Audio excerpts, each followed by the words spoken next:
തൊപ്പിയെപ്പോലെ ഒരാൾ വന്ന് അനീഷിന് വോട്ട് ചോദിക്കുന്നുണ്ടെന്നുണ്ടെങ്കിൽ ഒന്നുകിൽ അത് വ്യക്തിബന്ധം കൊണ്ടാവാം, അല്ലെങ്കിൽ സ്നേഹം അടുപ്പമൊക്കെ ഉണ്ടാവാം. അതല്ല എന്നുണ്ടെന്നുണ്ടെങ്കിൽ അനുമോളോടോ മറ്റേതെങ്കിലും മത്സരാർത്ഥിയോടുള്ള വിരോധം കൊണ്ടാകാം. ഇതൊന്നുമല്ലെന്നുണ്ടെങ്കിൽ പണം മേടിച്ചുണ്ടാവാം. ഞാൻ ചോദിച്ചതിന് ഉത്തരം പറയടാ. നീ ഏത് തെളിവിന്റെ അടിസ്ഥാനത്തിലാണ് ഞാൻ പൈസ വാങ്ങിയെന്ന് പറഞ്ഞത്? വിനു എന്താടാ നിന്റെ തന്തക്ക് ഞാൻ വിളിച്ചില്ലല്ലോ. അഖിലെ നിന്റെ തന്തക്ക് ഞാൻ വിളിച്ചോ? എന്ത് സ്റ്റാൻഡേർഡാണ് നിനക്കുള്ളത്?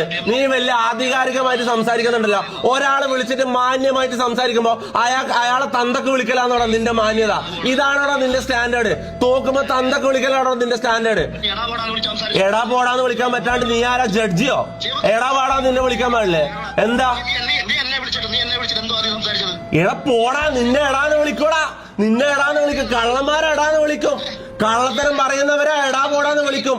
അതിനെന്താ നിനക്ക് റെസ്പെക്ട് ചെയ്യണം? എന്താ പീനൽ കോഡിലുണ്ട്, ഇന്ത്യൻ പീനൽ കോഡിലുണ്ട് നിന്റെ റെസ്പെക്ട് ചെയ്യണമെന്ന്. നീ എന്തൊക്കെ കാണിച്ചിട്ടാടാ ബിഗ് ബോസിൽ? നാണമില്ലാടാ. എനിക്കൊന്നുമില്ലെങ്കിൽ ഡിഗ്നിറ്റി ഉണ്ടടാ.